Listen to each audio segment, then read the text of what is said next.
오늘은 우리 18장입니다. 17장에서 하나님과 멀어졌던 또 영적 시스템이 무너지니까 언약 백성의 가정도 또 레위인 그 공동체도 또 레위인들도 다 자기 속인에 옳은 대로 행했다라는 것을 보았습니다.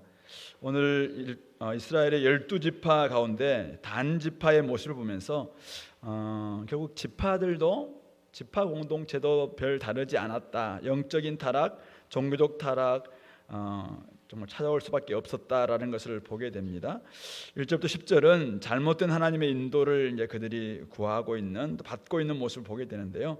1절은 이렇게 이야기합니다. 그때 이스라엘의 왕이 없었고 단 지파는 이때 거할 기업의 땅을 구하는 중이었으니 이는 그들이 이스라엘 지파 중에서 그때까지 기업을 분배받지 못하였습니다. 이렇게 성경은 기록하고 있습니다. 그러나 우리 여호수아 19장 40절부터 46절 보면은 그들이 이미 땅을 기업을 분배받았다는 것이죠. 이미 여호와께서 그들에게 모세를 통해서 땅을 다 분배 줬습니다. 소라와 에스라올 사이뿐만 아니라 여러 개 지역들을 분배 줬는데요. 결국 그 땅은 정복 전쟁을 통해서 그들이 취해야 될 땅이었습니다. 그러나 우리 서론에서 봤다시피 아모리 족속에게 쫓기는 신세가 되는 이 단지파 1장 34절에 그렇게 됩니다. 물론 삼손이 살던 13장부터 16장에서 블레셋에 의해서 그들이 많은 전쟁을 하면서 어쨌든 대항을 해봅니다마는 결국은 삼손마저도 하나님 주셨던 능력을 제대로 사용하지 못함으로 말미암아 결국 자신들이 기업으로 분배받은 땅을 차지하지 못하고 지금 새로운 정착지가 필요했다라는 것을 알려주고 있는 대목인 것이죠. 이렇게 해서 그들은 소라와 에스라올 사이에서 용맹스러운 5사람을 이제 정탐꾼으로 파송을 합니다. 그래 그들에게 준 미션이 뭡니까? 가서 땅을 살펴보라, 이렇게 이제 미션을 주죠. 근데 그들이 찾아갔던 곳이 참 어쨌든 우리 17장에 봤던 바로 이 에브라임 산지 미가의 집입니다. 미가의 집에 이제 사실은 다 모이는 거죠. 미가도 있고 제사장이 되었던 레위인 청년도 있고 그리고 이 단지파 5명의 정탐꾼들도 있고 무슨 일이 벌어지겠습니까? 어쨌든 짝퉁 지금 그리스도인들이 함께 모여서 지금 무슨 일이 벌어질까 굉장히 기대가 되지만은 여러분들이 예상한 대로 나갈 겁니다. 보겠습니다. 레위인 청년이 미가가 자신을 대접하고 고용해서 제사장 삼았다는 이야기를 들려주니까 정탐꾼들이 자신의 길이 형통할지 하나님께 한번 물어봐 달라, 이렇게 이야기합니다. 그러니까 6절 제사장이 이야기하는 거죠. 평안히 가라, 너희가 가는 길은 여호와 앞에 있느니라. 그러면 사실은 같이 모여 있을 때 가는 길이 험난하고 어렵다 사실 이야기할 수 있겠습니까? 어쨌든 그렇게 이야기를 한 거죠. 이렇게 하니까 그들이 찾아간 곳이 7절에 나름대로 하나님의 인도를 받은 것이죠. 이제 짝퉁 제사장을 통해서. 그래서 갔던 곳이 라이스라는 곳입니다. 근데 그곳은 염려도 없고 아주 염려 없이 거주하고 평온하고 안전하고 부를 누리고 시돈 사람들과는 거리도 멀고 어떤 사람들과도 상종하지 않는 아주 너무너무 고요하고 평안한 안온한 곳, 이곳에 그들이 보게 된 것이죠. 그래서 보고 본 것을 돌아가서 소라와 에스라올에 돌아가서 자기의 단지파 사람들에게 보고한 내용이 9절 10절에 나오는데 마치 가나안 땅을 정탐했던 10 정탐꾼 중에서 믿음으로 보고했던 갈렙과 여호수아처럼 보고합니다. 뭐라고 보고합니까? 일어나 그들을 치러 올라가자. 우리가 그들을 본 적 매우 좋더라. 그 땅은 너희는 가만히 있느냐? 나아가서 그 땅 얻기를 게을리하지 말라. 너희가 가면 평화로운 백성을 만날 것이고 그 땅은 넓고 그곳에는 세상에 있는 것이 하나도 부족함이 없느니라. 하나님이 그 땅을 너희 손에 넘겨주셨느니라. 믿음으로 나가서 싸워라. 이렇게 지금 보고하는 것이죠. 굉장히 감동적이었을 거라고 생각합니다. 그러나 이미 사명으로 받은 하나님으로부터 분배받았던 그 땅을 믿음의 싸움을 싸우지 못하고 결국 믿음으로 나아가지 못함으로 말미암아 실패했던 그들이 지금 아무 대적도 없고 평온하고 전혀 싸움도 없는 곳을 만나서 믿음의 용사처럼 지금 큰 소리를 치고 있지만은 사실은 이것은 하나님의 인도라고 말할 수 없는 것이죠. 권세 앞에서는 한마디도 못하던 어떤 사람이 힘약한 어린아이 앞에 와서 막 큰 소리치는 바로 그런 꼴입니다. 왜 이렇게 되었는가 이거죠. 근데 이들은 그것을 나름대로 하나님의 인도라고 그들은 믿었기 때문입니다. 왜요? 제사장에게 물어본 것이죠. 그래서 제사장이 하나님이 너희들 앞길에 있다, 하나님 인도하신다 라는 이야기를 들었고 막상 가보니까 정말 평온하고 그냥 금방 가면 얻을 수 있는 그런 땅을 본 거잖아요. 그러니까 야, 이건 하나님의 인도구나 라고 생각한 것입니다. 상황이 허락되었다고 하나님의 인도일 수 있냐 이거죠. 요나처럼 믿음의 싸움이 너무 힘들어서 도망친 곳에서 마침 다시스로 가는 배가 있다고 그것을 하나님의 인도라고 말할 수 있는가, 바로 이것이죠. 하나님의 인도라면은 가장 사실 확인한 것은 이미 율법에서 이야기하고 여호수아를 통해서 그들에게 주셨던 하나님의 뜻, 바로 그것은 소라와 에스라와 사이에서 그에서 믿음의 싸움으로 말미암아 가나안 족속을 쫓아내는 게 이 하나님의 가장 분명한 뜻이었습니다. 근데 그것은 외면한 채 그냥 힘들고 어려운 것은 그냥 버리고 쉽고 편안한 길에 가서 마침 가보니까 딱 된단 말이죠. 그러니까 그걸 이제 하나님의 뜻이다, 하나님의 인도다라고 말하는 것, 이거 사실 옳지도 않는 것입니다. 또 하나, 지금 거짓 선지자도 아닙니다. 또 제사장도 아니에요. 그냥 미가의 제사장입니다. 근데 미가의 제사장의 말을 따라간 곳이 아무리 평안한들 그것이 하나님의 인도일 수 있겠냐 이거죠. 그냥 우리 무당집에 가가지고 나름대로 이제 그 사람이 혹시 막 하나님도 인정하는 무당이에요. 근데 야, 너는 예수 믿는 사람이니까 하나님이 이렇게 할 것이다. 그런 사람도 있잖아요. 뭐 고3 수험생 엄마들이 저기 대구에 가면은 갓바이라고 있는데 거기에 막 기도한대요. 그래서 권사님 여기가 좋아, 여기 좋아, 막 이렇게 한다는 거죠. 그게 무슨 거기서 그래 막 빌었는데 좋은 학교 딱 갔습니다. 그러면 하나님께서 이렇게 일하셨다 이렇게 말할 수 있느냐 이거죠. 선무당이 사람 잡는다고 우상을 섬기는 이런 사람들을 말 듣고 우상 섬기는 거짓 선자 말을 듣고 막 찾아가서 하나님의 뜻이 이렇게 우리에게 되었다. 가서 막상 보니까 정말 싸움도 없고 평온한 사람들 만나서 야, 우리의 밥이다 라고 이야기하는 것, 사실은 깡패들 중에서도 양아치들이 하는 짓이거든요. 이런 것들. 아무리 좋은 결과를 얻었다고 무조건 하나님의 인도다 말할 수 없는, 이미 그런 과정도 틀렸고 이미 나와 있는 하나님 뜻도 무시하고 있는 이들의 모습들이 결국은 오늘 우리들에게 하나님 뜻은 어떻게 구하는가라는 부분들을 좀 묻고 있는 것이죠. 두 번째, 11절부터 26절, 이제 이 단 지파 600명이 무기를 다 이제 무장하고 기랏 여아림에서 진쳤다가 다시 미가의 집에 이르릅니다. 근데 전에 정탐 갔던 5사람들이 그 형제들한테 이야기하는 게 14절에 나와 있는데요. 이 집에 에봇과 드라빔과 새긴 우상과 부어 만든 신상이 있는 줄을 너희가 아느냐? 야, 이 집에 있다는 거예요. 야, 이제 너희는 마땅히 해야 할 거 생각해라. 어떻게 해야 되겠냐 이거죠. 그거 빼앗아야 된다 이거죠. 이들은 지금 사실은 거짓 선지자인 이 미가의 제사장을 통해서 인도를 받았지만은 이 미가가 그 앞에서 봤던 에봇도 있고 드라빔도 있고 신상도 있었고 새긴 신상이 있었다는 이것에 그들을 꽂혔던 거예요. 그래서 결국 이것이 우리를 가장 좋은 길로 인도했구나라는 것에 꽂히니까 그거 빼앗아야 된다고 생각한 것이죠. 그래서 5점장꾼들은 레위 청년에게 문안을 합니다. 그리고는 새긴 신상, 에봇, 드라빔, 부어 만든 신상을 그냥 가져 나옵니다. 그리고 앞에는 600명의 군사가 딱 엄호하는 가운데서 왜 가져가냐 그러니까 조용히 해 다 이야기하면서 한마디 제안하잖아요. 야, 우리와 함께 가서 우리 아버지와 제사장이 되라. 미가가 했던 말이에요. 근데 네가 한 사람 집에 제사장 되는 것과 이스라엘 한 지파 족속의 제사장 되는 것 중 어느 것이 낫겠느냐? 야, 네 한 집에 제사장 할래? 아니면 우리 큰 지파에, 네 단 지파의 제사장 될래? 당연히 이 레위 사람 그 제안이 팍 빠진 거죠. 그래서 마음이 기뻐하여 20절 에봇, 드라빔, 새긴 우상 다 받아가지고 백성 가운데로 그냥 들어갔다라고 이야기하고 있습니다. 뒤늦게 미가가 이웃 사람들을 모아서 이제 막 따라붙습니다. 근데 무슨 일로 왔냐? 막 적반하장으로 외치는 거예요. 근데 윽박 지르니까 계속 말할래? 막 이렇게 이야기잖아요. 윽박 지르니까 마지막 26절 단 자손이 자기보다 강한 것을 보고 돌이켜 집으로 돌아갔다. 슬프게 돌아간 것이. 아, 내가 힘에 딸리는구나. 돌아갔다는 것입니다.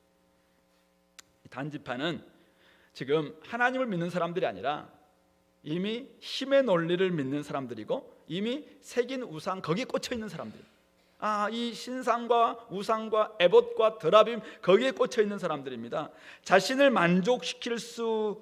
시켜주는 것이 있다면은 다른 이의 마음에 어떤 상처, 어떤 손에 남기든 아무런 상관하지 않는, 이미 사실은 거기에 꽂혀 있습니다. 그게 바로 그들에게 우상이었죠. 힘의 논리 아니면 또 우상의 논리, 거기에 지금 이 단 자손은, 단 지파는 꽂혀 있습니다. 그러니까 미가의 우상이 미가를 전혀 지켜주지 못했잖아요. 근데도 불구하고 단 지파는 그 우상을 지금 강탈해 가고 있습니다. 그것이 결국은 자신들을 나름대로 지켜줄 것이다, 또 인도해줄 것이다 라는 그런 나름대로 논리, 이미 그는 자기들의 신앙이 되어 있습니다. 힘의 논리가 지배하는 사회 속에서는 결국 힘이라는 것을 가지려고 할 때 그것은 그것이 우리를 지켜줄 수 있다라는 나름대로의 사실은 믿음이 있는 거죠. 그러니까 거기에 그냥 지배하는 것이죠. 거기에 따라가는 것이고, 그래서 이미 힘의 지배 논리가 살아있는 곳에서는 승자 독식 사회입니다. 그래서 다 빼앗는 것이죠. 모든 것들을. 이 레위인 청년도 마찬가지입니다. 자신을 고용한 미가 그냥 배신합니다. 왜요? 더 많고 더 큰 곳에 사로잡혀 있다 보니까 옳은 것보다 훨씬 좋은 것이 자기를 주장하는 것은 더 좋은 것이다. 그러니까 옳은 것보다 내 마음에 좋은 것, 내 눈에 좋은 것, 자기 속인에 옳은 대로 지금 따라가는 이런 모습이 지금 레위인 이 제사장 청년의 모습인 것이죠. 결국은 하나님의 진리를 떠나니까, 하나님을 떠나니까, 왕 되신 하나님의 그 진리를 떠나니까 그 안에는 다른 논리가 들어오기 시작합니다. 힘의 논리든 자본의 논리든 돈의 논리든 우상의 논리든 막 들어옵니다. 그래서 그것을 가지고 삶의 방식들을 잘 설명해냅니다. 나름대로 일관성도 있어요. 나름대로 그걸 가지고 부유해지기도 합니다. 거기서부터 많은 축복도 얻죠. 근데 하나님께서는 그런 부분들을 다 사실은 옳은 것이라고 절대 말씀하지 않습니다.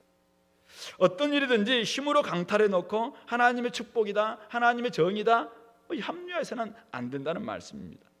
오늘 우리가 살아가는 이 사회 속에서 결국은 힘과 여러 가지 강한 것들이 지배하는, 이 우상이 사실 어쩌면 지배하는 사회는 작고 약한 것은 죽여된다, 이 사탄적 논리가 사실은 들어와서 인간을 철저히 소외시키는 비인간화가 일어나고 있습니다. 그래서 이것은 정글이죠.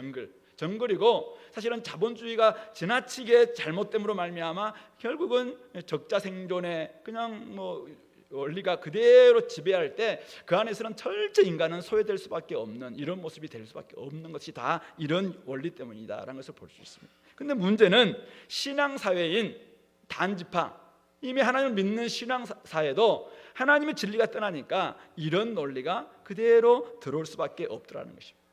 하나님의 뜻과는 상관없는 길을 걷고 하나님의 내버려 두심을 그냥 경험하는, 그러니까 악인들의 꾀와 죄인들의 길과 오만한 자의 자리에 그냥 앉는 이런 삶을 그냥 즐기고 살아가는 것입니다. 그것은 하나님의 축복도 아니고 하나님이 원하시는 모습도 아니죠. 단 지파는 근데 1절에 나와 있는 것처럼 그때 이스라엘의 왕 되신 하나님을 제대로 받아들이지 않으니까 이런 삶의 모습들, 이런 신앙의 모습들을 만들어내고 있더라라는 것을 우리에게 보여주고 있는 것이죠. 자, 그것은 어떤 모습으로 귀결됩니까? 마지막 27절부터 30절에 단 지파는 미가가 만든 우상들 그리고 그 제사장을 취하여 라이스에 갑니다. 사람들을 칼날로 다 치고 성읍을 불사릅니다. 그들을 구원할 자가 없어요. 시돈과는 멀고 상존한 사람도 없기 때문에 그냥 그들은 평안히 지냈던 그곳에 가서 그냥 무차별하게 죽임 당하는 그런 꼴이었습니다. 그래서 그들은 그 성읍을 라이스에서 단이라고 고칩니다. 그리고 자기들을 위하여 새긴 신상을 세웁니다. 그리고 이 제사장이 누구였느냐? 오늘 성경에서 이제 모세의 손자요 게르솜의 아들인 요나단이었다 이렇게 이야기를 합니다. 어쨌든 요나단과 그 자손이 단 지파의 제사장이 되어서 그 땅 백성이 사로잡히는 날, 북이스라엘이 멸망했던 722년인지 남유다가 멸망했던 587년인지 정확히는 알지 못하지만 어쨌든 그때까지 이 단 지파, 단의 가장 북쪽의 단이라는 곳에서 우상 숭배 진원지가 되어 있는데 바로 그곳에서 단 지파의 제사장이 대대로 있었다라고 이야기하고 있고, 31절 우리 같이 31절 읽어볼까요? 시작. 하나님의 집이 실로에 있을 동안에 미가가 만든 바 새긴 신상이 단 자손에게 있었더라. 하나님의 성소가 실로에 있었습니다. 아직은 성전이 없던 시절인데 하나님의 집은 실로에 있을 동안에 미가가 만든 새긴 신상, 결국은 이 미가가 만든 새긴 신상에 이들이 꽂혀 있었던 것이죠.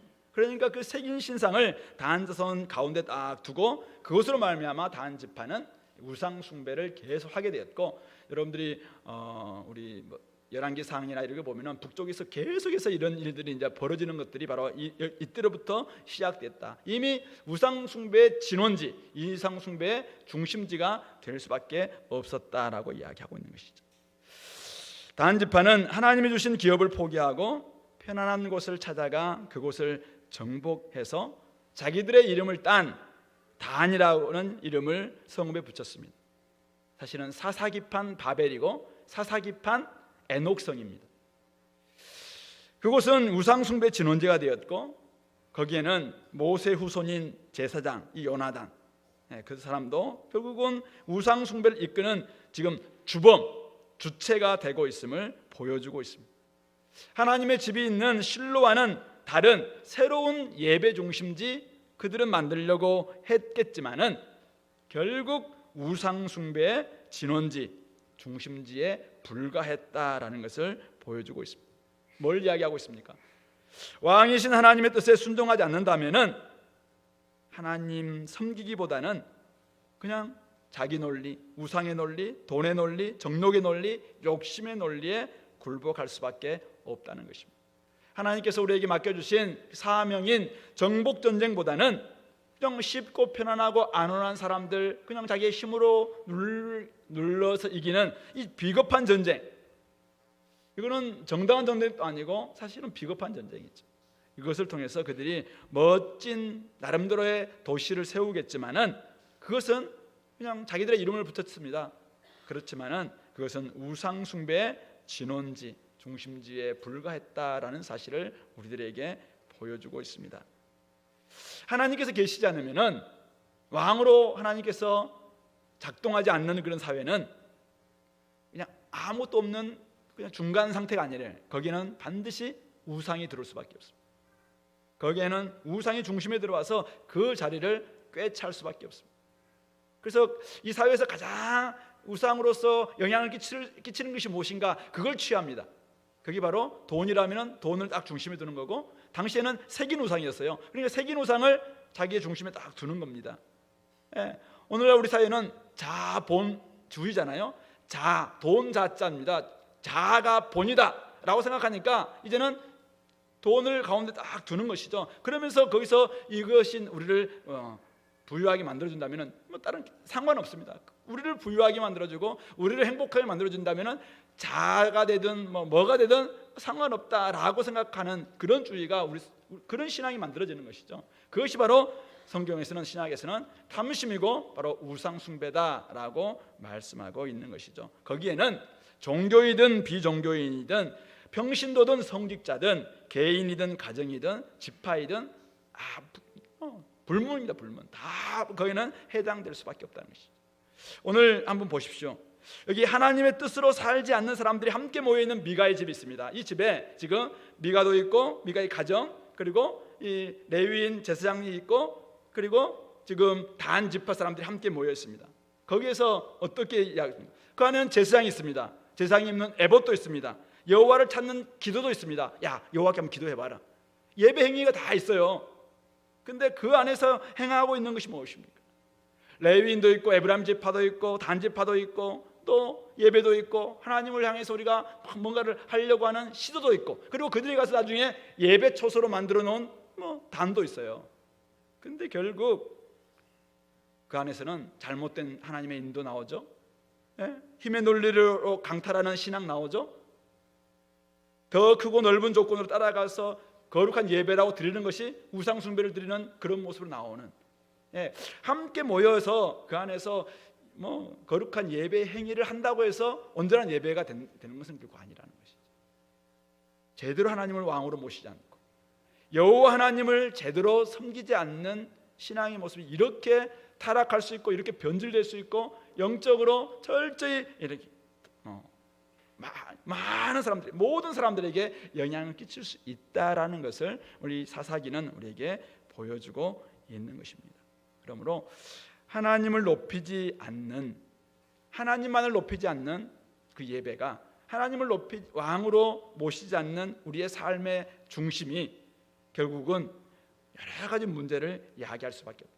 사사시대의 이 어두운 그늘은 결국은 하나님을 왕으로 모시고 하나님을 사사로 모시고 하나님만을 온전히 예배 중심에 놓지 않은 그 결과가 이런 모습으로 결국은 나올 수밖에 없었다라는 것을 보여주고, 오늘 2019년을 살아가는 저와 여러분들도 마찬가지입니다. 이 안에 목사님도 계시고 또 뭐 성경도 있고 기도도 있고 뭐 나름대로 뭔가 막 열심히 하려고 하는 열정도 있습니다 다. 근데 거기에 하나님 중심이 아니라 내 욕심 중심이고, 하나님이 정말 본이 되지 않고 신본이, 하나님 본이 아니라 다른 것들이 계속 우리에 들어온다면 사사시대의 어두운 모습들이 오늘 이 땅에서 이루어지지 말라는 법은 없다는 말씀이죠.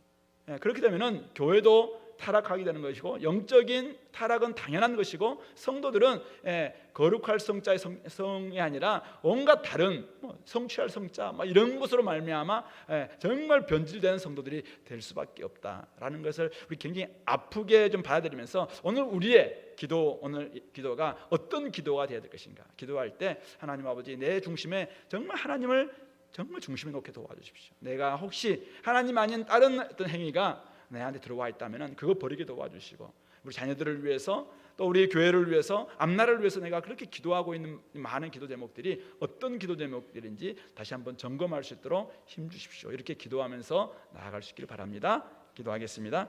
하나님 아버지, 은혜를 감사합니다. 사사기의 말씀이 참 우리를 때로는 도전도 주고 아프기도 하고, 하나님 아버지 이 시대를 다시 한번 하나님 말씀으로 또 보게 만들게 합니다. 하나님 아버지, 오늘은 우리 자신들을 한번 돌아보기를 간절히 원합니다. 우리의 예배 행위나 우리의 아버지 하나님 추구하고 있는 기도의 논리가 정말 하나님의 뜻에 따른 것인지, 말씀에 따라서 살아가고 있는 것인지 정확하게 점검한 채 하나님, 우리의 신앙이 정말 하나님 중심이고 말씀 중심이고 오직 아버지 하나님, 하나님의 뜻만이 살아가는 그런 우리의 신앙생활이 될 수 있도록 은혜 대화해 주시고, 이 시간도 함께 기도할 때 하나님 아버지, 우리가 정말 많은 것들을 하나님께 아뢰었지만은 하나님, 우리의 욕심에 따라 구하는 기도가 아니라 하나님 뜻에 따라 구하는 그런 기도가 될 수 있도록 축복하여 주옵소서. 간절히 원하옵고 우리 구주 예수님 이름으로 기도드리옵나이다. 아멘.